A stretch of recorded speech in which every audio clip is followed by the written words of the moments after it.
senator in the 2025 elections. The Supreme Court issued a temporary restraining order or TRO prohibiting the COMELEC. Si Lord lang nakakalam yan sa ating kanya-kanyang destiny dito sa mundo. Hindi yan pwede pangarapin yan. Kahit na uminom ka ng tubig sa plato o kakain ka ng kanin sa baso, kung hindi para sa iyo yan, wala talaga. Hindi yan mapupunta sa iyo. Hello po mga ka-viral and welcome back again to this YouTube channel. Latest update na naman tayo ngayon. Supreme Court umaksyon na sa petisyon laban sa pagkapanalo ni Senator-elect Bato de la Rosa at Senator-elect Bongo. ICC warrant para kay Senator-elect Bato de la Rosa ay handa ng isisilbi ng Interpol anumang oras. Senator-elect Bongo damay sa ICC warrant. Ito ay pagkatapos na ibinulgar ng ICC Assistant Counsel to the Philippines na si Attorney Cristina Conte sa interview nito sa Filon ngayon. Ilan pa sa mga sisilbihan ng arrest warrant ay sina dating PNP Chief Albayalde, General Karamat, General Danao. Samantala, nakapagtataka ngayon ay kung bakit nasa Europe ngayon si Senator-elect De La Rosa. Nag-post ito ng update sa kanyang Facebook account, subalit hindi nito idinitalye ang rason ng kanyang pagtungo roon. Ayon sa balita, ay bibisitahin di umano nito ang dating Pangulo na si FPRRD sa The Netherlands na kasalukuyan pa rin na nakadetained sa ICC Detention Facility.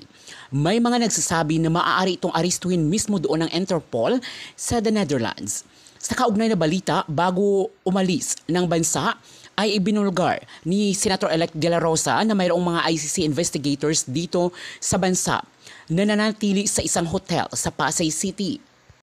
Aniya ay ipinapatawag di umano ng mga investigators ng ICC ang mga pulis at dating PNP personnel na mga retirado na at pinagpeperma at pinipilit na maglagda sa isang affidavit upang madiin si dating Pangulong Duterte at si Bato de la Rosa at iba pang mga sangkot na kakasuhan ng crime against humanity dahil sa war on drugs at AJK ng dating Pangulong Duterte. Itinuturo niyang nakipagsabuatan ang gobyerno, PNP at CIDG sa mga ICC investigators na tinawag niyang pagtataksil sa soberanya ng bansa. Kung totoo di umano ang Marcos administration na gustong makipag-reconcile sa mga Duterte, ay paalisin di umano nito ang mga ICC investigators sa Pasay. At ayon sa pahayag ni Senator-elect De La Rosa ay magsasagawa sila ng hearing upang maimbestigahan ang presensya ng mga ICC investigators aniya na nandito sa bansa. Senator Bato at Senator Bongo sa usapin na ito na nabanggit po daw ninyo, ma'am, na hindi malayo na magkaroon na po ng arrest warrant unang-una kay Senator Bato. Tama, ililinaw ko yun. Ako, mas kampante ako na talagang si Senator Bato ay may role at co-conspirator dito sa kaso ni Duterte. Ang clarification ko lang kay Bongo, because I do not have the evidence against him, ano ang role niya or gaano siya mapagpasya. Kasi kung nautusan lang siyang magbigay ng bayad, parang utusan lang siya. Pero kung siya rin yung sinabihan na, o ikaw na bahala kung magkanong ibibigay, kung meron siyang role dun sa kumbaga nag-isip kung papaano i-partition yung pera. Pag namatay, mag 20 mil. Pag hindi namatay or huli lang, ganito ba? So, depende sa kanyang role na gano'n. Pero si Bato at posibleng Bongo at posibleng yung iba pa ay considered as co-conspirators, indirect co-conspirators ni Rodrigo Duterte. At si Bato de la Rosa, malamang sa malamang ay lapit ng makitaan na siya ay isa sa mga most responsible. Tayo nga, day one pa lang, alam na natin na isa yan sa pinaka-responsable. Siya yung pumirma ng Tokhang Memorandum. Pirma niya yung nakalagay doon. Biktima. Hindi maitatanggi dito ngayon, meron ng usaping political, di ba? Meron ng consideration na pag-uusapan dito sa usapin po ng politika. Ano po ang inyong kaisipan dito at ano ang inyong mensahe po sa lahat dito po sa desisyon na haharapin ng gobyerno Marcos kung sakasakali po na maglabas na nga po ng arrest warrant laban kay Senator Bato de la Rosa? kung sa usapin ng politika, ang lalabas dyan Marcos versus Duterte. Para sa amin, sana hindi nila makita yun na simpleng ganon. Ito ay kaso ng taong bayan laban kay Rodrigo Duterte and eventually, kung sakali, Bato de la Rosa. Tapos yung character of the crime, crimes against humanity, krimen laban sa katauhan. Bilang tao, kahit saan, ganun ang konsepto nito kahit saan, pwedeng maparusahan yung ganitong klaseng tao. Kaya sana hindi naman i-discount na politically, pangit din na coddler or enabler ng ganitong klaseng mga krimen ang isang gobyerno.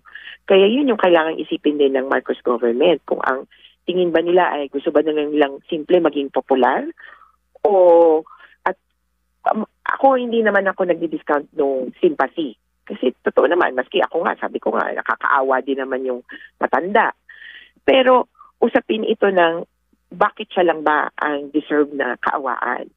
Ang daming mamamayan na nag-suffer under the war on drugs and now under the Marcos administration continue to suffer under socio-economic issues and pressures. Kaya ang hirap kung mami-misplace itong kaawaan na ito. Kaya ultimo, yung mga iba po dyan, ang iniisip ko lang sana kaawaan din natin yung ating mga sarili na yung long-term effects and impact nito, yung kakalimutan na lang ba natin yung mga nangyaring krimen dahil lang, kumbaga, nanalo sa eleksyon, which is not a measure. Yung pa'y nakakalungkot. Kung awa lang din pala, di ibig sabihin ba nun, hindi natin pinagkakatiwalaan itong mga taong ito na magsisilbi bilang senador ng tama. Mas komportable ako kung binoto sana natin dahil alam ko yung track record at alam kong pagsisilbihan tayo at gagawa ng tamang batas. Hindi yung dahil bibigyan kami niya ng ayuda or dahil ganon. Kaya maawa din tayo sa sarili natin kung misplaced ang ating sympathies at hindi natin naiintindihan ng mga proseso. Senator, may balita ba kayo kung kailan lalabas yung iba pang mga warrant? Para sa marami naman tayo nabanggit ng personality, yung first four lang, apart from former President Duterte. Halimbawa kay Senator Bato de la Rosa, kay Oscar Albayalde. May balita ba kayo kung kailan kaya yon? Kasi puro mukhang secret tong yung under the new scheme na ginagamit nila. Sinisikreto, hindi ginagawang confidential yung mga pag-arrest, yung mga pag-issue ng order.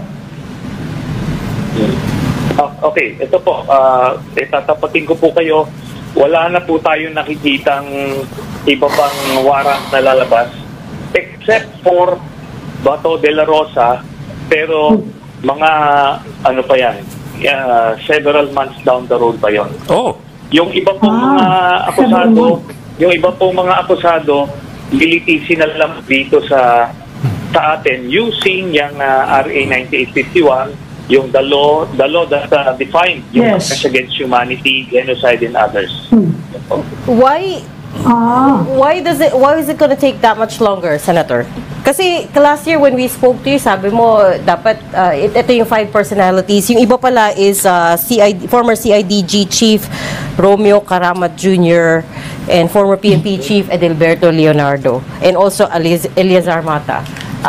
Ito yung 5 names na binigay mo na last year na sabi mo dapat yung warrant should cover all 5 personalities. Ano pong nangyari at na-split and bakit mas matagal pa yung iba? Dagdag sa tanong ni Reg, Senator, may possibility ba na itong bahagi nitong 5 ay tetestigo laban sa principal na si Digong or si Bato?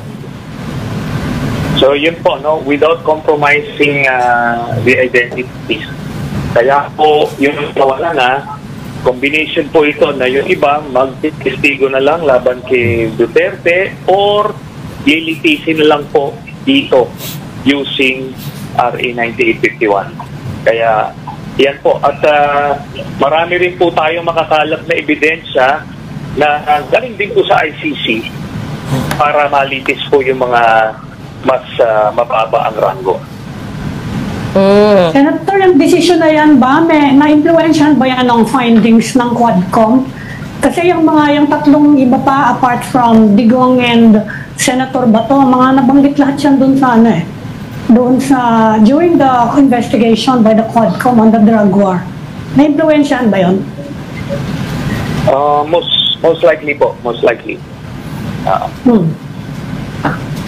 So gagamitin yung ebidensya ng Quadcom sa local prosecution kasi yun, naumpisahan na yun. Naumpisahan na rin yun eh. Parang preliminary pa lang naman. Pero hindi pa nga pinapile yung kaso, so pwede pang sabihin na pwede pa magka-jurisdiction ng korte, ng ICC. Pero in the meantime, sabi nyo nga, dito na lang sa local. Opo. Mas maganda na kasi marami hong mga subordinate officers na equally guilty pero hindi yun ang focus ng ICC. Ang focus nila yung mga mastermind. So si Bato del Rosa at si Digong. Ngayon yung ibang mga sangkot din, yung mga hindi nag-testigo, sila po yung nakaharap ng local cases. Pero ibigyan po tayo ng mga ebidensya ng ICC kasi ano po yan, mas way ahead sila sa evidence. Yung Senator, nabanggit na kasama siya si Vice President Sara Duterte sa mga tinitingnan na baka may role doon kasi naging mayor siya during the period covered ng ICC probe. So medyo malabo na dadalhin din siya sa ICC if we are going to go by your statement. Medyo down the line na yan yung pangalan niya So kung sakali man na masasabit siya dyan, sa local na lang siya. Ganito po. Yung kay Sara Duterte, si Arturo Las Cañas lang po ang nagbigay ng yung sa kanya, while heavy yung kanyang mga nagtawan ni Las Cañas, so kailangan by the standards ng ICC talagang corroborative evidence ang hinahanap. Pero itong si Sara Duterte ay marami mas maliwanag po yung kanyang plundered cases na kinakaharap ngayon. So doon na lang po siya. Okay. Senator, coming back to yung ibang warrants for instance para kay Senator Bato de la Rosa, when you say matatagalan pa, we're talking months, we're talking... Senator, actually sinabi nga po ni Attorney Sal Panelo na for him to prove the sincerity of President Marcos, ipauwi daw po niya si former President Duterte. Ganun din po ba yung inyong sentiment? Tama yan. In order to heal the very deep wounds sa mga nagmamahal kay Pangulong Duterte, ay ipapauwiin niya si Pangulong Duterte dito at the same time, paghuhulihin niya, pag-arestuhin niya yung mga ICC investigators na andito ngayon sa ating bansa, andyan sa Pasay, sa hotel sa Pasay na pilit na nag-imbestiga nitong ating mga kapulisan, mga retired na pulis ay tinatakot pa na magpirma sa mga affidavit na prepared nila. Otherwise, kung yung contents ng affidavit ay pinapadiin si Pangulong Duterte at ako para daw kung hindi sila magpirma ay yung mga pulis na yun ang madidiin.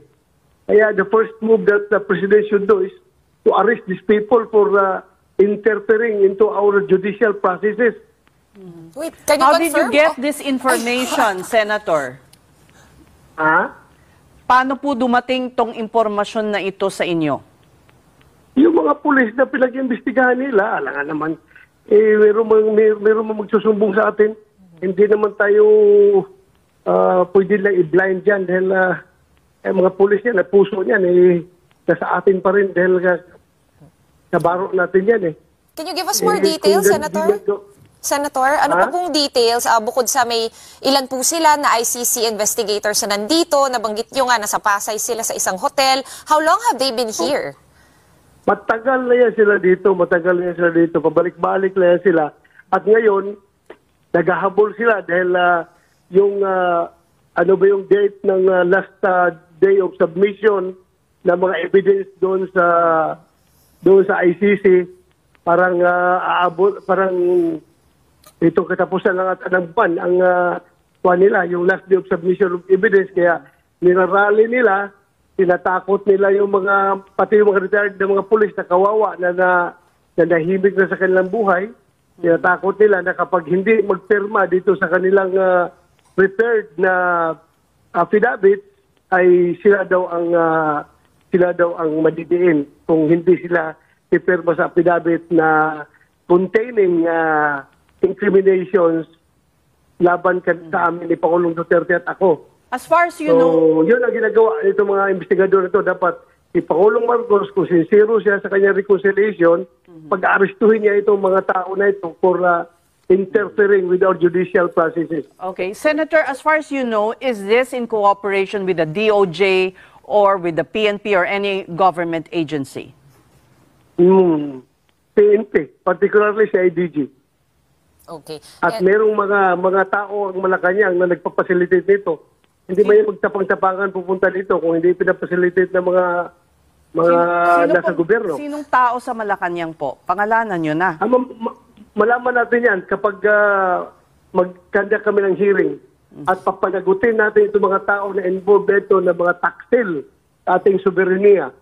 And base sa intelligence nyo, Senator, is this to do with the case of Tatay Digong or sa kaso nyo po? Kasi yun naman po yung lagi nababanggit rin, no? Na sunod na daw po kayo, etc. etc. Kaso ni Pangulong Duterte at ako sa akin. Okay. At Kayong pilit pa lang dinadamay si Senator Bongo at si Vice President Inday Sara. Kasi kung hindi nila makuha si Vice President dito sa impeachment dahil alam nila kulang sila ng numbers, they will resort to ICC. Alaga pipresahin nila na makalabas ng warrant yung ICC laban kay Vice President para ma-erase talaga na si Vice President. Speaking of impeachment, kasado na, nagsulat na si Senate President Chis Escudero kay Martin Romualdez, House Speaker. Nakasisi na po si VP Sara Duterte doon. Nakausap niyo na ba ang SP na si Chis Escudero at may usapan na ba kung ano yung magyayari sa June 2 at 3? Wala pa. Basta ako, I am prepared. I am prepared to sit as a senator judge once the impeachment trial proceeds. But as far as you know, have some police officers or police enlisted personnel signed these documents from the ICC? Yung iba natakot dahil without the presence of their lawyers, wala sila mga lawyer, natakot sila doon, di nagpirma yung iba. Yung iba naman ay yung medyo matigas, ayaw pumirma at yun nga, nagsumbong sa akin na gano'n daw pinagagawa sa kanila. Are you doing something about it, Senator? Kung meron ng ganung coercion, no? Coercion ng pagpipirma na nagyayari, meron ba kayong ginagawa or kinakausap para ma-stop ito? I will file a resolution para magkakaroon ng hearing. Okay. Sa Senate kung hindi talaga sila hinto, I will call on the armed forces of the Philippines to stop this interference into our sovereignty. All right, with that, we thank you for joining us in the big story, Senator Bato de la Rosa. Yusek, nabanggit sa statement na it's something that has got to do with the election results. Ano po ba yung resulta ng election na mukhang hindi yata natuwa ang Pangulo at nag-trigger ng ganitong call for resignation? Aminado ang Pangulo na kulang sa kanyang paningin, nakulangan siguro ang taong bayan sa naging performance ng gobyerno, kaya hindi nila nakuha yung pinaka-target na numero, especially sa Senado. Pero kahit ano pa man yan, kung ano man magresulta, ganito pa rin dapat ang gawin ng ating Pangulo, mas mapabilis pa rin ang performance ng administrasyon. Yun din po talaga ang nais ng ating Pangulo. Referring to 12-0 po yung number na sinasabi nyo, target? Mas maganda kung 11-0. Yeah, mas maganda po. So hanggang kailan po kaya yung magiging action ng Pangulo? Kailan po namin malalaman yung magiging resulta ng inyong review sa performance? Kailan malalaman sino po yung mare-retain at sino po yung aalisin na sa cabinet? Kung mapapansin niyo po sa bawat salita ng Pangulo, ang gusto niya ay mabilisan. So asahan niyo po ang mas mabilis na action dito. Hintayin na lamang po natin dahil ka-announce lamang po ito kahapon. Salamat po. Alvin Baltasar, Radyo Pilipinas. Yusek, I believe doon sa part ng courtesy resignation na iniutos ng Pangulo, i-reviewin yung kanilang performance. Ang tanong ko, Yusek, sino-sino yung bubuo doon sa review committee? Ano yung composition nila? Sino-sino sila? Ibibigay na lang po namin ang detalye patungkol dito at ibabato namin ang katanungan na yan sa Office of the Executive Secretary. Yusek, follow-up na lang. Doon sa mga nagbigay ng resignation, hindi namin nakita yung Office of the Solicitor General. Just to... kahit meron na, please enlighten us. Kasama ba ang Office of the Solicitor General sa miyembro ng gabinete ng administrasyon? Opo, kasama po ang Office of the Solicitor General na kailangan mag-submit ng courtesy resignation. Next question, Jean Mangalus, philstar.com. Good morning. What are the metrics? We know that we want fast action from these cabinets, but cabinet secretaries, but some of their agencies are for long-term action. So, ano yung metrics na tinitingnan ng Pangulo? Unang-una kung gano'n nga ba kabilis ang kanilang performance at kung may issue ba tungkol sa korupsyon. Importante po yan. So, hindi lamang performance to, titignan din po nila kung nagkakaroon ba ng issue tungkol sa anomalya sa kanilang pag-handle ng kanilang agency. There are reports that this shakeup is targeted towards specific secretaries. How true is this? We have no update on that. If there is really a target secretary regarding this request for courtesy resignation, there's none as of the moment. Tristan Nadalo, Newswatch. Hello po, Yusek. Good morning. Ma'am, ito po bang desisyon ng Pangulo is also one way of showing na, di ba yung nabanggit niya sa podcast niya, he wants to be respected, pero nasabi niya baka mas gusto niyang feared ang next na approach niya. And then si Senator-elect Ping Lacson, sabi kailangan ng Pangulo ng bastonero sa government para talagang may matakot. But ito po ba ipagpapakita ng Pangulo na hindi niya kailangan ng bastonero because siya kaya niya pong mag-act ng sarili niya or mag-decide? Bilang presidente, hindi po talaga dapat sinasabi na kailangan ng bastonero. Mismong presidente mismo ang bastonero. At yan po ay aasahan natin. Ngayon po na nagsalita ang Pangulo na kinakailangan po ng mas mabilis at malinis na administrasyon, mapapakita po yan ng Pangulo. Di po niya kailangan bastonero. Siya na mismo po ang bastonero.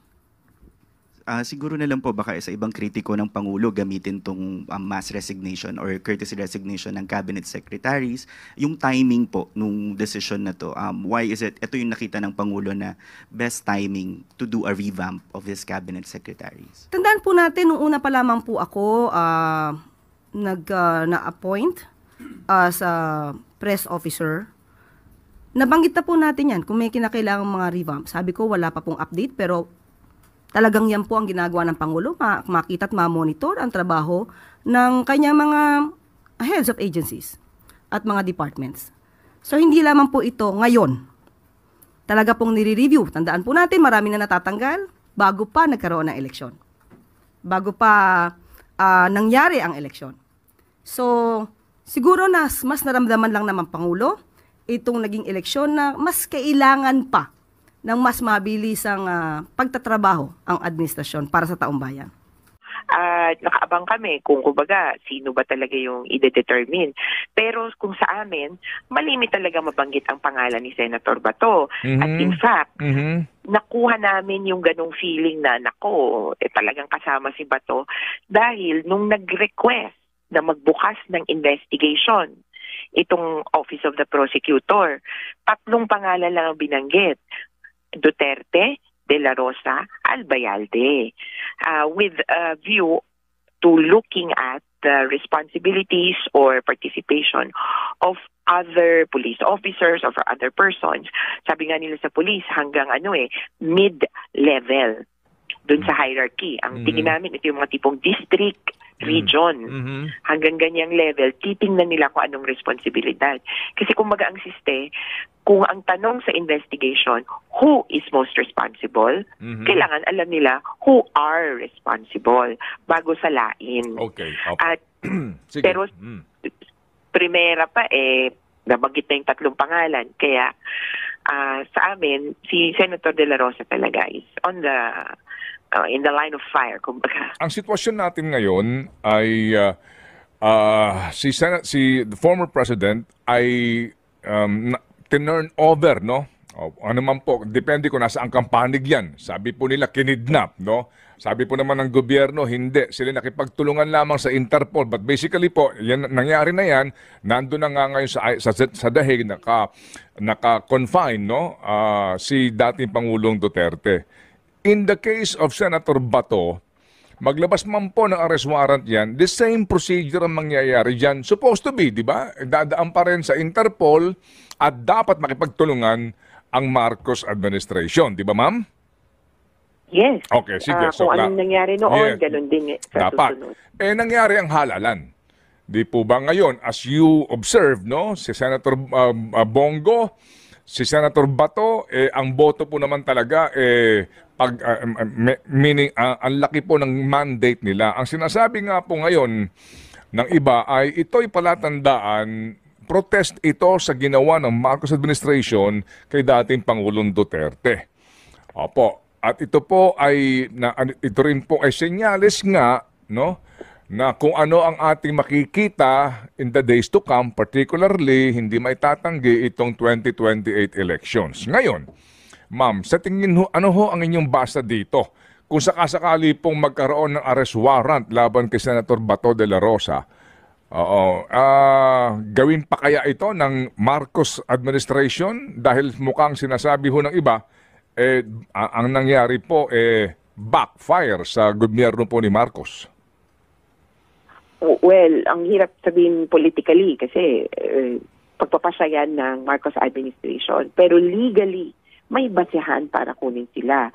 And in fact, walang kinikilala ang ICC na immunity of any sort. Even president